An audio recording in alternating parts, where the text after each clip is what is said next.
Kita sekali lagi mengadakan program Tanya Dong Umi. Pembicaranya insya Allah tetap Umi Fatonah. Tema kita pada malam kali ini yaitu apakah menikah harus kufu.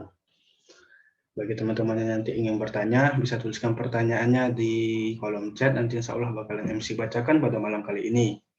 Walaupun tidak tersampaikan pada malam kali ini kepada Umi pertanyaannya, nanti insya Allah pada pertemuan berikutnya akan disampaikan.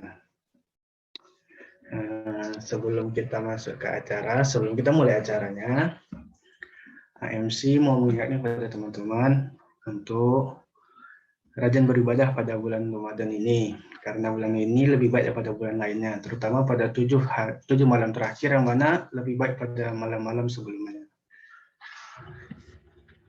Dan bagi teman-teman, semoga puasanya kuat pada bulan Ramadan ini. Karena puasa itu bisa membantu kita menjauhi dari api neraka. Langsung saja teman-teman, materi kita, Umi Fatonah sudah masuk dalam Zoom. Langsung aja kita ke acara inti, yaitu penyampaian materi oleh Umi Fatonah. Sebelumnya, marilah kita bersama-sama membuka acara ini dengan mengucapkan basmalah. Bismillahirrahmanirrahim. Selanjutnya, kepada Umi Fatonah, waktu dan tempat dipersilahkan. Assalamualaikum Umi.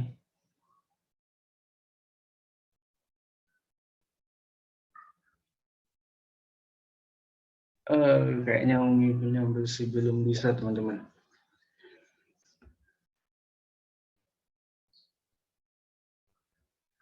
Sebelum Umi menjawab, kayaknya kita mesti mau mengingatkan lagi untuk yang mau bertanya, nanti bisa langsung tulis pertanyaannya di kolom chat ya teman-teman. Assalamualaikum Umi. Waalaikumsalam warahmatullahi wabarakatuh. Apa kabar antum? Alhamdulillah sehat Umi. Sehat, puasanya lancar ya? Alhamdulillah. Tidak ada bolong-bolongnya. Ya, baik. Assalamualaikum warahmatullahi wabarakatuh semuanya. Alhamdulillahirabbil alamin wa bihi nasta'inu ala umuri dunya waddin. Assalatu wassalamu ala Muhammadin wa ala alihi wa ashabihi mujahidin tahirin. Amma ba'du. Alhamdulillah, bersyukur kepada Allah Subhanahu wa taala atas nikmat kita hari ini terutama ya, dan seminggu terakhir ini kita sudah melakukan ibadah di bulan suci Ramadan, sementara ibadah utamanya adalah puasa ya. Kalau puasa ini banyak sekali hal yang berkaitan dengan itu, yang semuanya mendapatkan keberkahan karena bulan sucinya ini. Kenapa dikatakan bulan suci? Ada bulan suci yang lainnya, tapi bulan suci Ramadan adalah satu-satunya bulan yang diperuntukkan untuk umat Islam. Ya, keistimewaannya di sini banyak sekali hal-hal yang bisa kita dapatkan, terutama kita bisa menggapai malam Lailatul Qadar gitu. Dan segala amalan ibadah di bulan ini, baik ibadah maupun muamalah yang bernilai ibadah, semuanya mendapatkan kelipatan pahalanya gitu. Dan puasa ini menjadi kunci karena ini salah satu juga rukun Islam ya.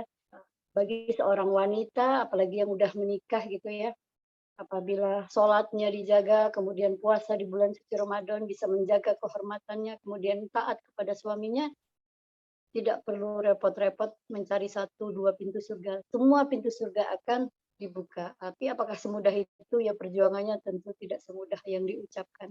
Bagi yang belum menikah, ya sama.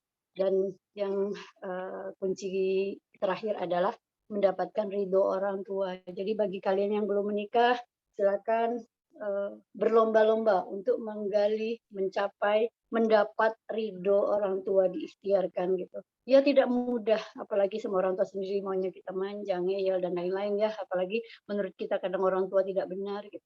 Tidak masalah orang tua benar atau tidak benar, kita tidak boleh menyakiti hati mereka dan kita berharap selalu agar dapat meraih hati orang tua gitu. Karena orang tua itu manusia gitu, beda dengan Allah Subhanahu wa taala gitu. Baik, malam hari ini kita bicara masalah kafaah ya, sekufu.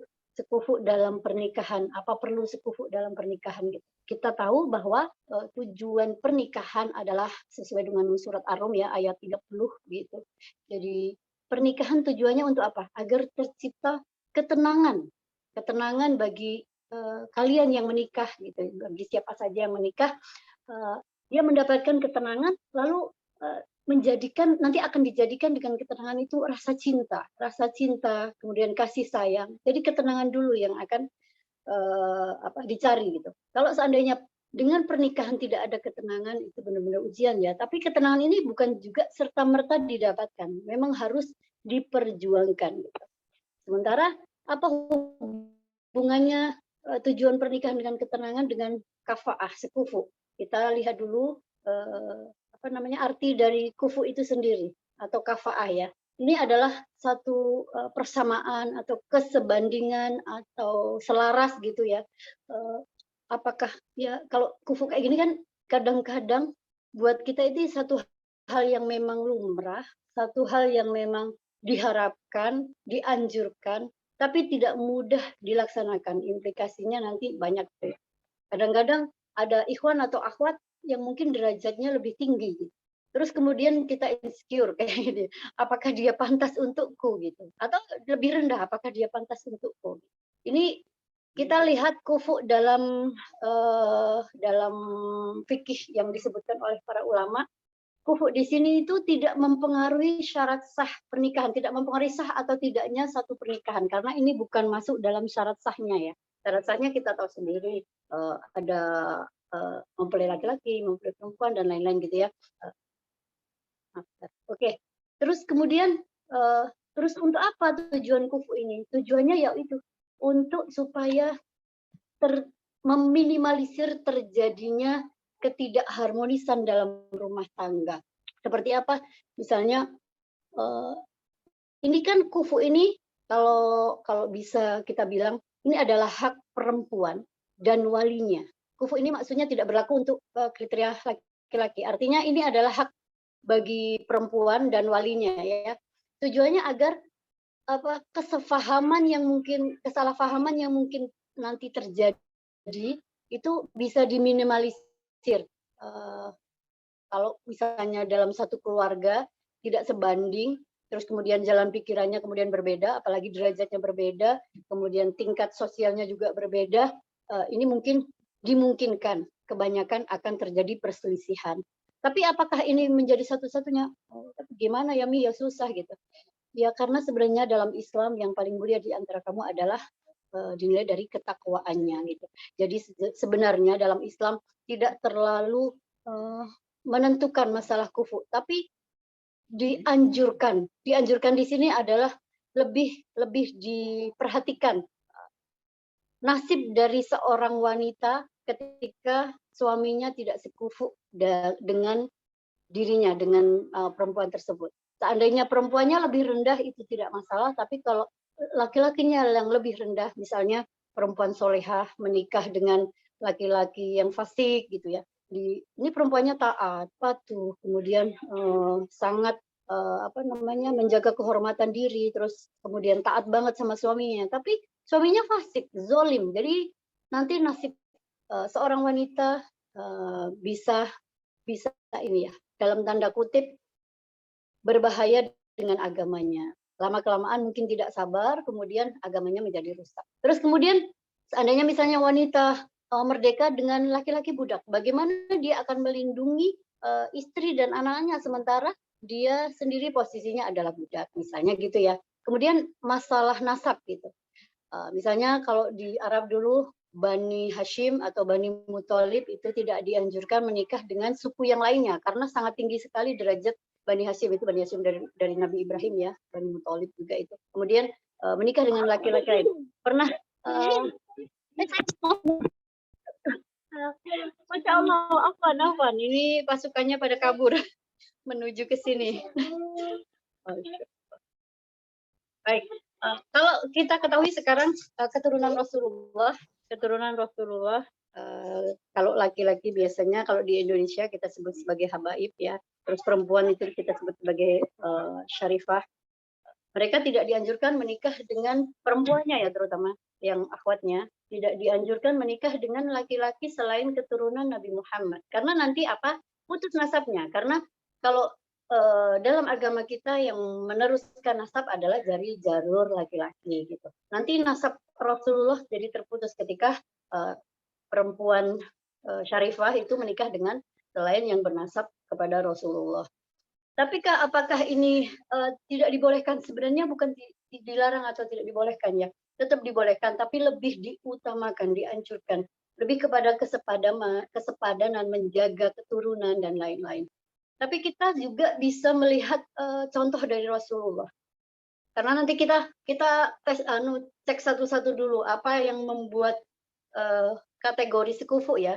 Ada beberapa parameter ya yang kita nilai sebagai dia sekufu apa enggak. Misalnya pertama dari nasabnya, seperti ini tadi disebutkan, misalnya orang yang bernasab, kalau di tempat kita mungkin ya dari keluarga keturunan apa gitu ya, karena suku-sukunya udah pada hilang kalau di Jawa gitu.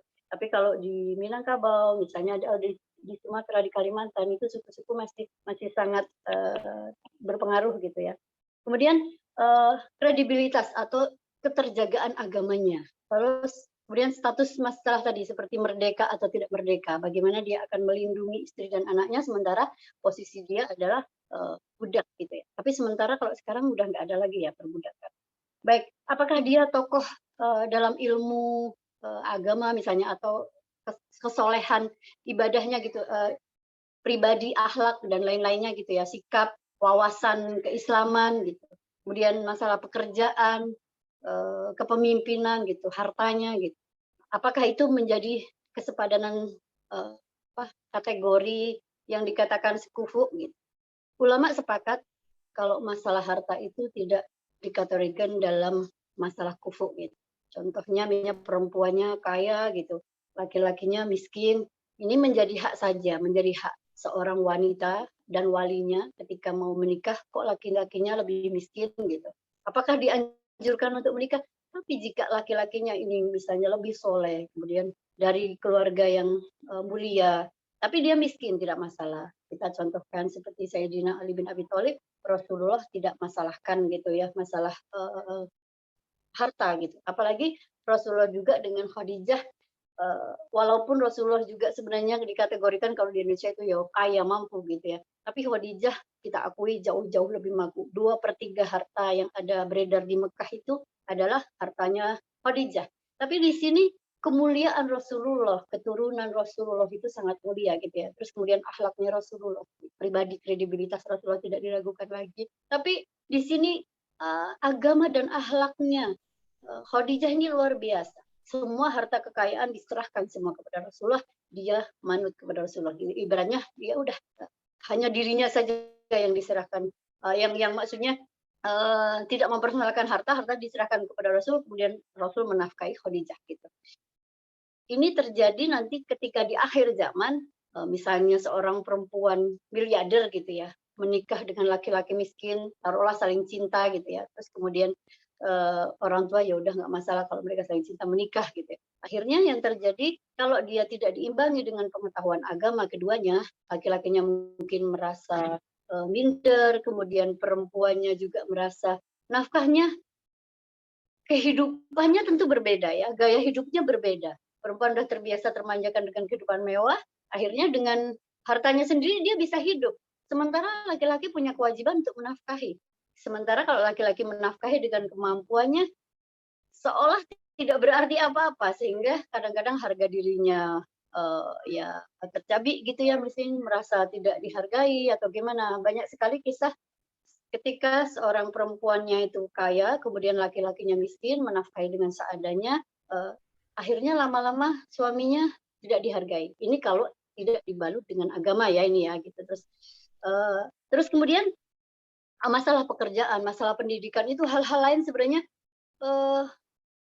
ini di antara jumhur ini hanya dianjurkan, diutamakan untuk sepadan, tapi tidak menjadi hal yang pokok atau pasti. Karena yang menjadi sorotan di sini adalah agama dan akhlaknya. Jadi dalam hal agama, laki-laki itu sebaiknya lebih tinggi daripada perempuan karena dia adalah sebagai qawam, pemimpin yang akan membimbing istri dan anak-anaknya nanti gitu. Kalau masalah harta, insya Allah harta naik turun gitu ya. Kadang nanti bisa kaya, kadang nanti bisa miskin atau sesuai dengan perjuangannya gitu. Dan harta bisa dicari. Tapi kalau agama, akhlaknya, kekuatan psikologis dia untuk memimpin kepemimpinannya kuat, insya Allah dia bisa membawa siapapun wanitanya, baik dari keturunan yang kaya, baik dia terpelajar gitu ya, maksudnya pendidikannya tinggi, baik dari keturunan yang mulia, nasabnya gitu. Insya Allah tidak masalah ketika laki-lakinya ini agamanya baik. Cuma kadang-kadang memang disayangkan, bukan disayangkan, ketika misalnya seorang hafizah, terus kemudian dia ahli agama, keturunan ulama gitu ya, terus menikah dengan laki-laki biasa, dia pedagang yang tidak berilmu, hanya karena mungkin sudah terlanjur jatuh cinta kemudian menikah. Kalau laki-lakinya ini tidak segera mensejajarkan gitu ya, ini suatu saat akan terjadi masalah.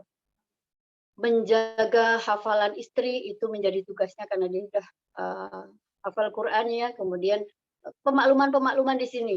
Ketika dia menjaga hafalannya, otomatis mungkin banyak waktu tersita untuk Qurannya, sehingga tugas rumah tangga dia nggak bisa ngasih khodimat atau bahkan maksudnya sulit hidupnya gitu. Ini yang dikhawatirkan bisa menjadi konflik atau apalagi agamanya menjadi terganggu gitu. Ini Umi sekali lagi tekankan, ini bukan menjadi syarat sah pernikahan, tapi ini menjadi hak calon istri dan walinya. Gitu, ya. Terus kemudian kita lihat contoh-contoh yang ada di zaman Rasulullah ya, ketika Rasulullah ingin menikahkan seorang sahabat yang bernama Zahid ya. Beliau orangnya tidak ganteng, beliau orangnya juga tidak berharta, beliau juga bukan keturunan dari orang yang mulia, ingin dinikahkan, mau dinikahkan oleh Rasul dengan wanita yang sangat cantik dari orang terpandang dari kalangan bangsawan Madinah gitu. Terus kemudian agama Zahid inilah yang menjadi pegangan Rasulullah untuk melamar si wanita Madinah itu, keturunan orang mulia itu, sudah cantik, keturunan baik, berharta, kemudian agamanya juga baik. Cuma karena orang tuanya menolak, kemudian putrinya mendengar, karena taat kepada Rasulullah dia menerima. Tapi kisahnya mungkin kalian juga sudah tahu, kemudian ada panggilan perang sehingga Zahidnya ikut perang dan kemudian syahid gitu ya. Insya Allah ini adalah satu kisah yang membuktikan bahwa Rasulullah juga melihat bahwa kekufuan dalam hal dunia itu tidak terlalu utama, hanya lebih diutamakan ketika itu akan membuat istri, wanita, dan keluarganya menjadi direndah, terhina kemudian setelah menikah gitu. Sebaiknya setelah pernikahan menjadi terangkat gitu ya, dan selamat agamanya. Itu yang poin-poin yang bisa Umi sampaikan. Sebenarnya lebih detailnya ya ini kajiannya panjang, tapi poin-poinnya seperti itu.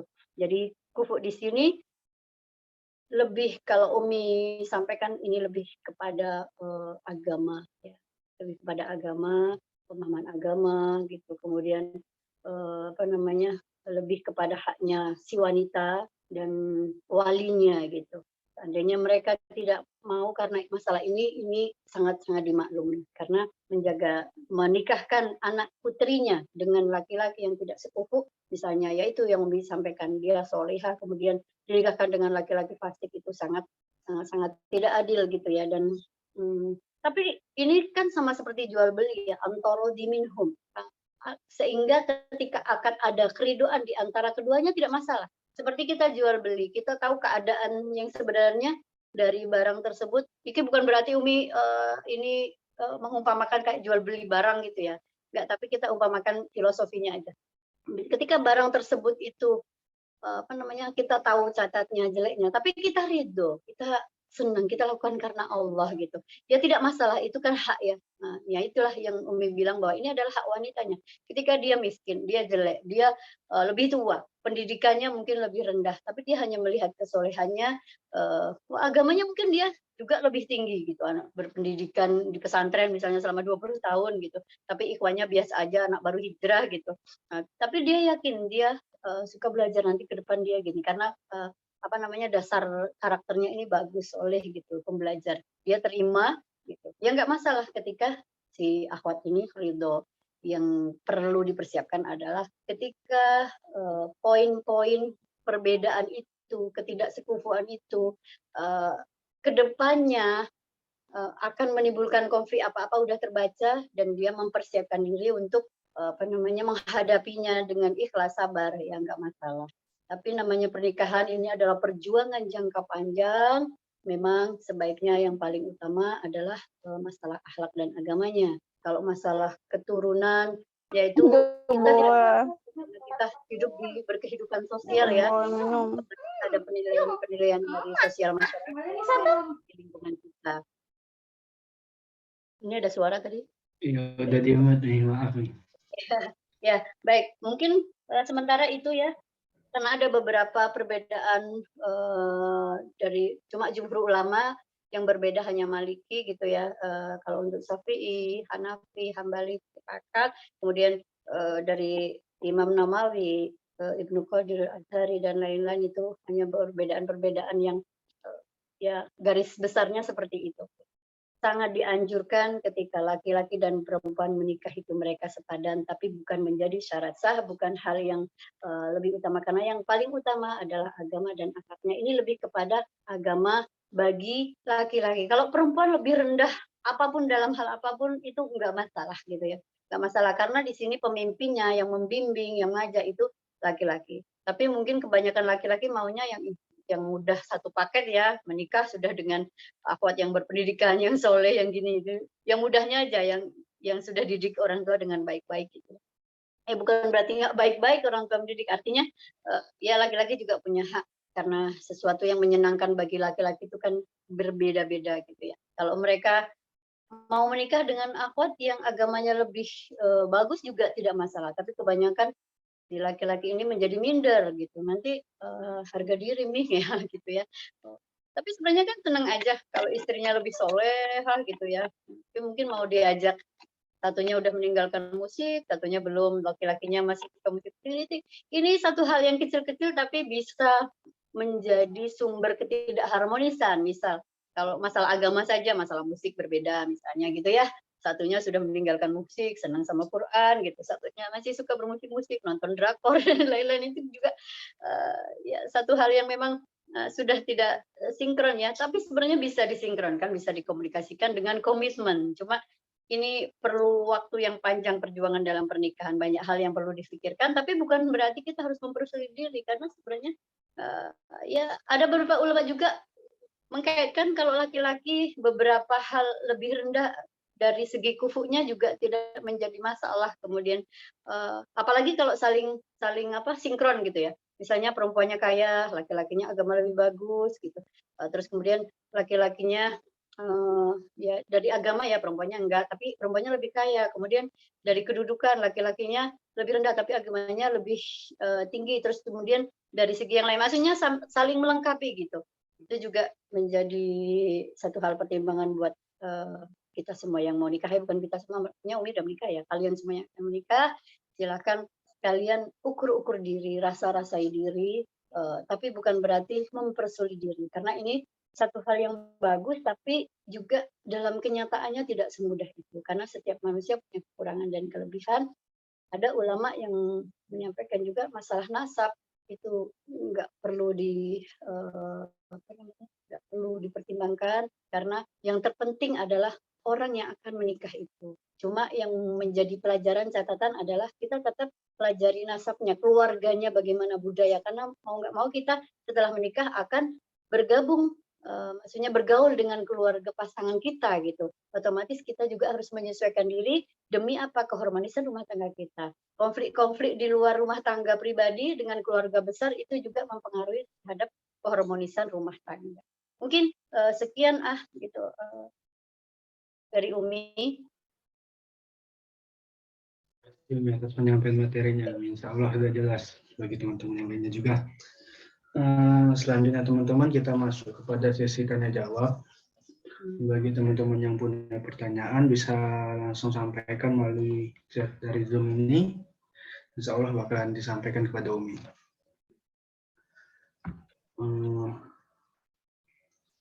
Langsung ke pertanyaan pertama ya Umi. Ya.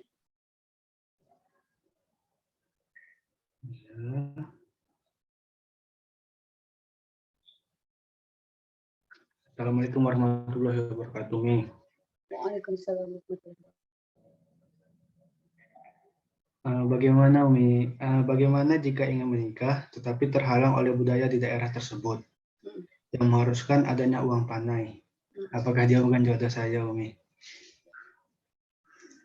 Baik, perbedaan budaya di sini sebenarnya lebih kepada kebijakan ya, kebijakan kita kalau kita bisa perjuangkan kok masalah perbedaan budaya kalau dari antar kita daripada calon istri maupun calon suaminya kemudian bermusyawarah, dari calon orang tua besan sama besan bermusyawarah, kemudian tetua-tua adat juga bermusyawarah untuk mencari solusinya. Ini cuma harus ada jembatannya, tidak bisa kita sendiri karena di situ kan melibatkan sosial masyarakat, budaya setempat gitu ya. Ini satu hal yang sebenarnya tidak ada dalam syariat tapi menjadi kebijakan karena hukum setempat itu juga penting buat kita demi terjaganya keharmonisan itu ya. Misalnya ya Umi orang Jawa, Abi itu orang Minang gitu ya. Kami punya adat yang berbeda. Kalau di kita Jawa mungkin laki-laki yang memberikan bukan mahar ya. Kalau mahar karena kita Islam semua, mahar tetap dari pihak laki-laki. Ini di luar itu. Kalau di Jawa ada namanya seserahan. Jadi laki-laki memberikan seserahan kepada keluarga perempuan, keluarga laki-laki memberikan seserahan kepada keluarga perempuan, bukan mahar, seserahan ya. Kayak seserahan, pasok, tukon, apa-apa itu ya gitu. Tapi kalau di Minang itu dari pihak perempuannya yang memberi seserahan kepada laki-laki karena laki-lakinya itu nanti yang akan ke tempat perempuan untuk melindungi keluarga perempuannya gitu ya. Jadi lebih kepada itu. Jadi tapi Umi menerima Abi apa adanya, Abi menerima Umi apa adanya, bukan hanya diri tapi keluarga beserta adat dan budayanya gitu. Terus kemudian yang kedua, antar kedua keluarga akhirnya bersepakat karena perbedaan kami masing-masing, kami usung masing-masing. Jadi seserahan yang dari Umi berikan, maksudnya untuk hajat di tempat Umi sendiri, terus seserahan yang harusnya dari pihak laki-laki ke pihak perempuan untuk hajat di pihaknya keluarga Abi waktu itu. Jadi maaf gitu, Umi suku Jawa ya udah suku Jawa aja gitu. Tapi tempat Abi Minangkabau ada suku-suku tersendiri. Jadi Abi itu sukunya Mandailing dan Umi bukan orang Minang. Sementara garis suku itu dari pihak ibu. Jadi papa mertua Umi ingin anak keturunnya tetap bersuku Minang gitu ya. Jadi Umi diangkat ada upacara adatnya, nggak tahu lah Umi pakai menyembelih ekor kerbau, itu namanya kebijakan adat ya gitu. Sehingga Umi dimasukkan ke suku Melayu, diangkat anak gitu ya, sehingga nanti anak-anak Umi menjadi suku Melayu. Kalau di Minang ada ninik mama yang tempat mereka berpulang juga anak-anak Umi gitu maksudnya gitu. Dan adatnya nanti di sana yang mengusung Umi itu dari pihak ibu papa Umi yang Melayu di situ, masya Allah gitu ya. Dan itu semua menjadi tanggung jawab pihak keluarga Abi gitu ya. Ini hanya masalah kebijakan. Jadi kalau seandainya kalian berdua sudah cocok gitu ya, sudah mantap untuk ke jenjang pernikahan, kita memang harus pelajari ya, pelajari itu namanya kebijakan adat, kebijakan lokal dan lain sebagainya. Tidak bisa kita nafikan, bukan berarti ya sebenarnya memang kadang-kadang mempersulit diri, tapi sebenarnya ada nilai-nilai yang perlu kita hargai gitu ya. Silahkan dimusyawarahkan sampai menemukan titik temunya. Kalau seandainya misalnya tidak saling ikhlas, tidak saling ridho, ya sudah apa boleh buat gitu ya.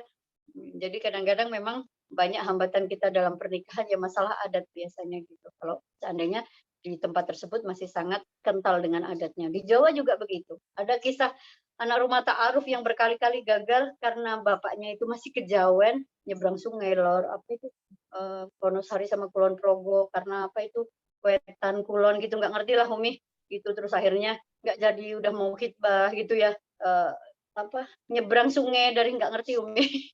Yang itu juga ya itu masalah pemikiran juga yang sebenarnya tidak ada dalam syariat Islam, tapi mereka merasa tidak mantap untuk lanjut gitu karena masih ada kekhawatiran sebenarnya tidak boleh, nanti lama-lama menjadi syirik gitu ya. Terus masalah adat yang ribet itu juga kadang mempersulit pemuda dan pemudi yang akan menikah gitu ya. Keberlangsungan masalah suku dan lain-lain sebenarnya di zaman Rasul juga kan sudah ada kisah anak Nabi Zaid bin Haris ya, yang dinikahkan Nabi dengan Zainab binti Jahsy, yang di situ juga masalah apa namanya nasab juga. Tapi sebenarnya Islam mendobrak itu semua. Tapi memang harus ada orang yang ditaati.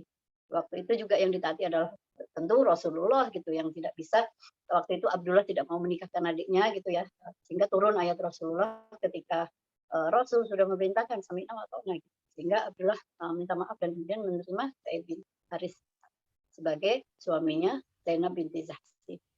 Silakan kalian berdua cari pemuka masyarakat, pemuka agama, tokoh agama untuk bisa membantu dan mencari solusi kalian. Insya Allah masalah adat tidak ada pengaruhnya dengan agama, tapi itu masalah apa ya, kebijakan yang bisa mempengaruhi keharmonisan dalam rumah tangga. Adat-adat yang berbeda suatu saat dalam pernikahan itu harus saling mempelajari. Kalau tidak ya beda. Kayak misalnya adat dari keluarga Abi itu sangat berbeda dengan adat dari keluarga Umi.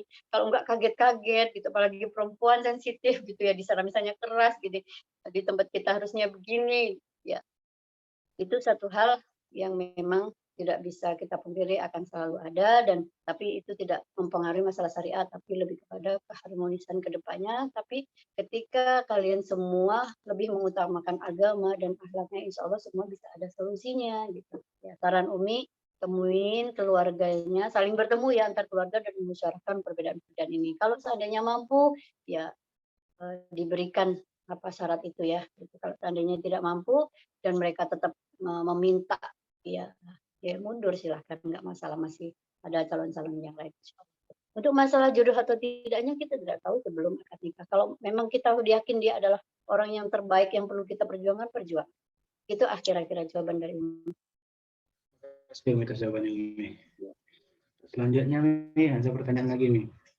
Assalamualaikum warahmatullahi wabarakatuh nih. Waalaikumsalam warahmatullahi wabarakatuh. Apa tanda-tanda jodoh yang dari Allah nih? Karena rasanya sudah seperti mati rasa menunggu nih. Mati rasa menunggu. Tanda ya baik.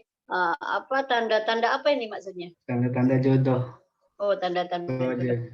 Oh, baik. Apa tanda-tanda jodoh ya, Mi? Rasanya kok sudah mati rasa menunggu, udah berikhtiar ke sana ke sini gitu ya. Kok belum juga menemukan jodoh yang pas gitu.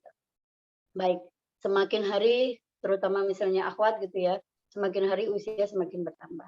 Terus kemudian mungkin bagi yang sudah berpendidikan tinggi, terus kemudian punya pekerjaan, merasa sudah mandiri, merasa sudah atau bahkan sampai kadang ada akhwat yang saya tidak perlu orang lain, dia bisa menafkahi diri, merasa sudah mandiri gitu ya, tidak perlu bantuan orang lain. Misalnya menggaji karyawan bisa, menggaji pembantu bisa gitu.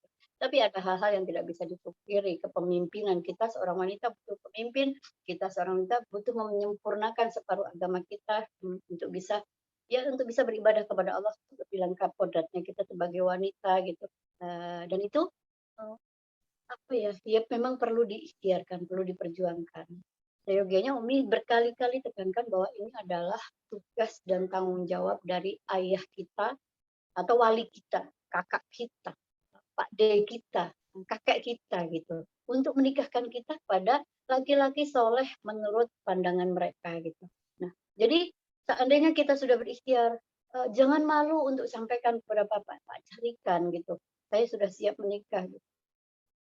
Pak D, apa paman gitu. Itu sebenarnya tanggung jawab mereka, karena kadang-kadang inilah perlu kesadaran para dai untuk mengetuk lagi apa namanya, tanggung jawab para wali-wali akhwat ya gitu, untuk bisa menyelamatkan putri-putri mereka gitu ya. Untuk berikhtiar di sini petunjuknya ya Allah kan ini, barang siapa yang mendekat kepadaku dengan langkah gontai, Allah akan lebih cepat. Dengan langkah cepat Allah akan berlalu. Kita mendekat dulu kepada Allah, meminta terus kepada Allah, jangan pernah bosan karena tidak ada doa yang sia-sia gitu ya. Sampai hijab-hijab kita terangkat terus berdoa dan yakin. Pertama berdoa husnuzon gitu ya. Tawakal jelas gitu ya, tawakal selain kita berikhtiar secara syariat gitu ya. Terus kita berdoa. Kemudian kita sering membaca Al-Quran, karena Al-Quran ini insya Allah dengan wasilahnya Allah akan kasih rahmat kepada kita. Intinya adalah kasih sayang Allah. Kalau seandainya Allah memberi rahmat kepada kita, memberi kasih sayangnya, kalau Allah sudah sayang, insya Allah yakinlah yakin wahai akhwat, wahai ikhwan, Allah akan kabulkan doa kita gitu. Karena ini satu hal yang apa ya, garis-garis takdir kita ini kan beda-beda ya, perjalanan hidup kita beda. Dan setiap dalam persimpangan-persimpangan jalan kita itu selalu ada pilihan. Mungkin satu hari ada seorang laki-laki datang, kita milih iya dan enggak. Satu hari ada laki-laki datang, iya apa enggak. Dan itu hidup ada pilihan-pilihannya. Umi bilang, ketika nanti ada seorang ikhwan mengajukan ta'aruf, jangan langsung menilai. Ta'aruf dulu.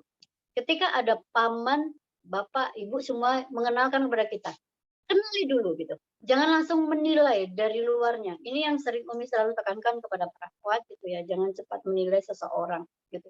Kita lihat di zaman Rasul lah, karena memang yang paling utama itu contoh kita ya Rasul. Mereka tidak mempermasalahkan masalah usia. Pendidikan mereka di sana tidak ada universitas dan lain-lain. Kemudian masalah harta.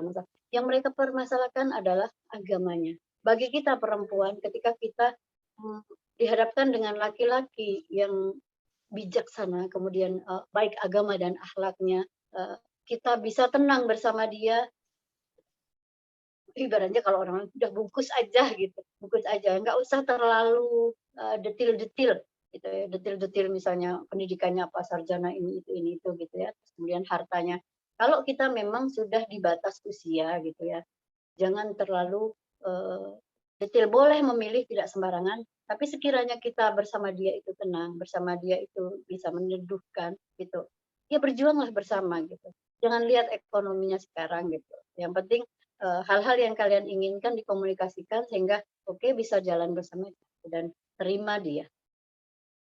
Itu kira-kira, karena untuk masalah petunjuk ini ya, ketika hati kita itu tidak banyak kotoran-kotoran, petunjuk apapun dari Allah itu pasti akan terasa gitu. Karena Umi tidak tahu ya, setiap kita itu kan punya dorongan insting ya, dorongan insting, kemudian keyakinan gitu, peperangan terhadap keraguan-raguan. Karena setan kan tidak akan pernah berhenti mengganggu kita untuk dalam hal was-was, keraguan gitu. Sekarang berharap jodoh, nanti jodoh datang kita ragu. Nanti setelah menikah kita menyesal, ada bisikan untuk berpisah-berpisah, ada kurangnya aja. Jadi setiap sesi yang kita jalani itu, kita tidak pernah berhenti diserang oleh musuh-musuh kita. Musuh kita siapa ya? Iblis beserta setan-setannya. Setan itu kan macam-macam dari jenis jin dan manusia. Gitu. Umi hanya sampaikan apapun petunjuk yang Allah berikan adalah hati nurani. Ketika hati kita mengatakan coba oke aja. Jadi jangan perturutkan hawa nafsu kita. Hawa nafsu kita itu tidak membawa kepada ketenangan, tapi lebih banyak ke dunia. Coba ketika misalnya ada satu hal insting terpikir oleh kita berpikir sejenak, ini bisikan dunia atau bisikan akhirat. Gitu aja terus gitu. Insya Allah itu nanti lama-lama kita akan terbiasa membaca petunjuk-petunjuk Allah. Itu perlu dilatih gitu ya. Kadang-kadang ketika kita emosi tidak stabil, kemudian pengaruh dunia juga banyak ya. Umi sendiri juga begitu ya, terus berperang gitu. Bisa mendapatkan petunjuk Allah ya memang ya perlu hati yang bersih, pikiran yang tenang, tawakal yang tinggi gitu. Tapi ikhtiar jangan ditinggalkan. Gitu sayang kira-kira ya. Terus jangan pernah merasa putus asa ya dengan rahmat Allah. Jangan mati rasa. Mati rasa nih Umi nggak ngerti maksudnya gitu. Mati rasa ini apa sudah nggak berharap atau gimana Umi nggak tahu gitu ya. Artinya berharap hanya pada Allah gitu. Jangan sampai mati rasa kepada Allah gitu. Berharap kepada Allah. Karena Ali bin Abi Thalib bilang ya, dia pernah merasakan semua penderitaan dunia, tapi yang paling menyakitkan adalah berharap kepada manusia gitu. Jangan pernah berharap pada manusia. Ya, berharap pada manusia itu kan manusiawi ya, tapi jangan terlalu berharap sama manusia karena ya kita akan kecewa. Berharap sama Allah diberikan yang terbaik karena sejatinya semua yang kita lakukan dunia ini untuk mencari rahmatnya Allah. Menikah juga untuk mencari rahmat Allah gitu ya. Untuk bisa mendapatkan rahmat Allah sehingga kita bisa masuk surga. Kita nggak kuat lah ya tinggal di neraka gitu. Dan jalan terbaiknya adalah belum tentu juga setelah menikah kita dapat rahmat Allah. Siapa tahu kita menjadi pembangkang, merasa lebih mulia daripada suami kita. terus merasa ya akhirnya kita dayus dan menjadi istri yang durhaka, nauzubillah min dzalik. Kalau seandainya kita setelah menikah menjadi seperti itu, ya lebih baik kita nggak menikah kan gitu. Jadi bukan berarti kita tidak berikhtiar. Berikhtiar kalau memang Allah belum datangkan ridho, ridho dengan istirodahnya Allah. Jangan mati rasa ya sayang ya, karena mati rasa artinya ya udahlah Allah menyerah gitu ya. Kayak kayak seandainya udah putus asa dengan rahmatnya Allah jadinya. Terus kemudian tidak husnuzon gitu, tidak husnuzon pada Allah. Dengan begitu nggak apa-apa gitu. Banyak orang yang setelah menikah pun mereka tidak siap dengan ujiannya. Mana tahu kita sedang dipersiapkan ujian di awal sangat rumit karena banyak kok di rumah ta'aruf yang menikah usia 35, 40 gitu. Ya Allah ya gitu. Sampai usia itu baru dipertemukan. Ada cuma ya memang ujiannya ya begitu. Ketika usia terus berlanjut, orang yang datang cara sunatullahnya ya misalnya ada kemarin usia 81 yang datang ya duda dengan usia kurang lebih sama 81 dan punya anak. Jadi kita harus bisa realistis juga. Itu sayang kira-kira. Jangan pernah mati rasa dengan rahmatnya Allah. Jangan putus asa. Ya. Gitu.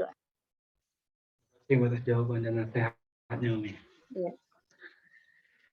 Selanjutnya ada pertanyaan nih, Umi, dari Mas Anafi Akbar. Oke. Assalamualaikum warahmatullahi wabarakatuh, Umi. Waalaikumsalam warahmatullahi wabarakatuh. Mohon izin bertanya, tetapi di luar tema pada malam kali ini, Umi. Oke. Kalau boleh tahu, Umi, kegiatan atau perkembangan ta'aruf di rumah ta'aruf pusat ini bagaimana ya, Umi? Perkembangan yang bagaimana ini? Dari Mas Anafi Akbar, Umi. Kemungkinan dia bertanya terkait progres percocokan CV, Umi. Oh iya, perlu diketahui bahwa semenjak pandemi member baru kita sangat drastis itu ya, karena apalagi setahun kita vakum, baru tahun terakhir ini mulai aktif, itu pun secara online offline-nya kebanyakan online dan mayoritas jumlah laki-laki dan perempuannya juga sangat berbeda jauh karena ini Umi selalu sampaikan dari pengurus angkatan 1 sampai terakhir, harapannya sih sebenarnya kita bisa mendapatkan sistem yang pendampingannya tetap full gitu ya, tidak misalnya ta'aruf online kemudian dilepas begitu aja gitu.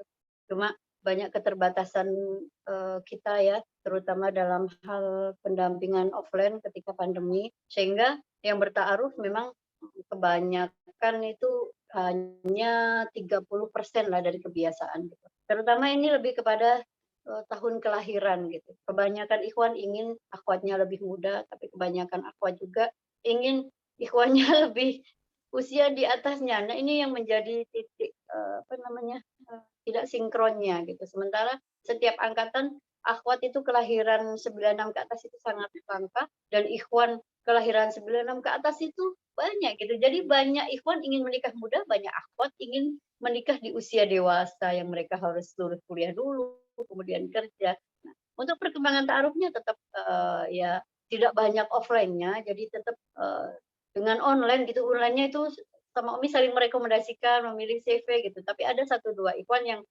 tetap datang ke rumah ta'aruf untuk memilih CV dan mereka mungkin karena sudah 2 tahun merasa nyaman dengan online gitu, jadi biasanya minta Umi dikirim secara online.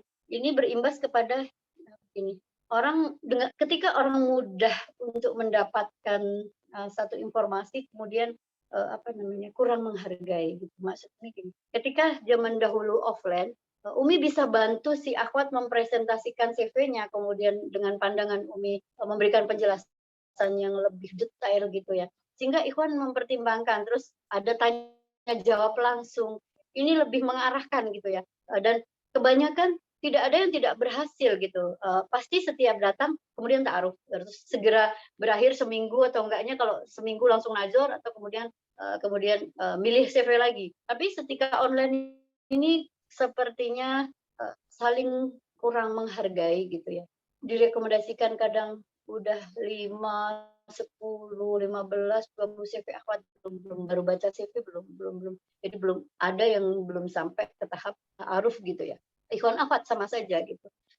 Dan kemudian karena ini online gitu. Jadi Umi juga kurang bisa secara detail untuk mempresentasikan, ikhwannya juga kadang nggak bertanya gitu, milih hanya baca CV aja. Mungkin Umi kan selalu lihat kalau zaman dulu, Umi jangan baca Facebooknya dulu, jangan lihat Instagramnya dulu, jangan lihat ini secara garis lurus, cari prinsipnya dulu, ta'aruf gitu. Jadi nanti tabayun setelah lihat. Kebanyakan orang lihat Facebooknya, lihat Instagramnya itu, dan lebih kepada physically, kebanyakan pada physically, ya itu kadang banyak yang salah menilai di awal melihat CV. Dan Umi selalu tekankan sih kepada semua kalian ya, membaca CV itu jangan hanya sekilas saja gitu. Ta'aruf dulu, nggak masalah gitu. Saling mengenal kemudian sampai ke nazar. Kalaupun memang nggak, kita tidak ada penyesalan gitu. Karena banyak sekali Umi hadapi setelah kemudian lewat gitu mereka, dan mereka menyesal dengan keputusannya. Ya Allah, Mi, setelah tahu info-info ternyata terus kemudian mengenal, kemudian nikah sama temannya gitu. Ternyata saya belum terlalu mengenal, terus langsung memutuskan. Jadi kalau dilihat perkembangan ta'aruf sekarang, dari segi kualitasnya, jelas kualitasnya mungkin agak menurun gitu. Dari segi tanya jawab disampaikan, mungkin sekarang lebih banyak pengaruh keduniawiannya. Nggak tahu apakah salah di kita dalam hal menanamkan materi-materi kuliah pranikahnya, atau pendekatan antara pengasuh sama yang diasuhnya ini sekarang agak curam ya. Kalau dulu kan hampir sering kita ada pertemuan, sering datang untuk konsultasi, motivasi dan lain-lain, itu kita banyak gitu ya, banyak kita lakukan. Terus kemudian dari segi presentasi yang bertaruh sesuai dengan jumlahnya yang menurun, karena bang jumlah jemaah kita itu Hanafi kalau Umi, tapi jelas kita laksanakan sesuai kemampuan kita. Dengan jumlah ikhwan itu biasanya Umi tetap merekomendasikan ikhwan. Allahu Akbar, maaf. Jadi jumlah ikhwan yang memang presentasenya hampir 1:10 ya sekarang gitu, bahkan 1:5 sampai 10 gitu. Dan tapi kalau dari ikhwan, Umi selalu sampaikan kepada akhwat, kalau seandainya ikhwan tersebut bukan dari rumah ta'aruf, berkenan atau tidak, Umi selalu sampaikan. Karena kita tidak hanya menerima ikhwan-ikhwan yang dari rumah ta'aruf, ikhwan-ikhwan pengurus majelis dari majelis lain kita terima, terus rekomendasi dari keluarga yang sudah menikah juga kita terima gitu. Dan justru lebih banyak ikhwan-ikhwan dari rekomendasi gitu ya. Itu perkembangan untuk ta'aruf sekarang. Dan Umi perlu sampaikan mungkin ke depannya, karena Umi sampaikan dulu ya pada semua pengurus bahwa tahun 2020 Umi sama Abi menikah, Umi sama Abi sampai mendampingi kalian itu sampai 2020, dan akan hijrah ke Sumatera lagi. Dulu kan hijrah ke Lampung, mendirikan pondok pesantren di Lampung, besok hijrah akan mendirikan pondok pesantren di Padang gitu ya. Dan tapi karena pandemi akhirnya mundur, dan insya Allah di akhir tahun 2022 ini. Dan nanti konsepnya kemarin lagi menggagas untuk website, dan tetap kita bisa urus rumah ta'aruf ini tapi tidak secara offline gitu ya, online, tapi ya ini komunikasinya seperti yang sekarang, konsultasinya, pembimbingannya lewat online juga gitu. Kira-kira Hanafi ya. Ya, Hanafi. Terima kasih Umi atas jawabannya. Dari Mas Hanafi juga terima kasih kepada Umi. Kayaknya tadi pertanyaan terakhir malam kali ini, karena udah mau jam 9:30 juga. Bagi teman-teman yang pertanyaan belum terjawab, saya mohon maaf, dan insya Allah akan dijawab pada pertemuan berikutnya. Selanjutnya kita masuk kepada sesi penutup. Sebelum kita tutup acaranya, bagi teman-teman yang menunggu terkait kapan kelas pranikah selanjutnya dibuka, insya Allah bakalan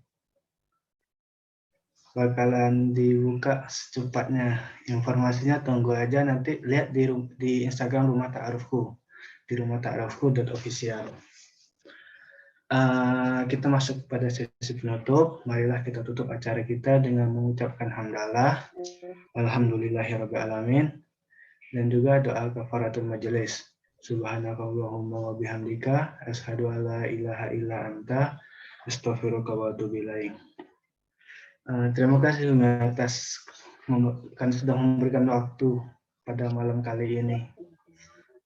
Oke, Umi undur diri ya. Ya, Umi. Terima Assalamualaikum kasih Umi. warahmatullahi Assalamualaikum.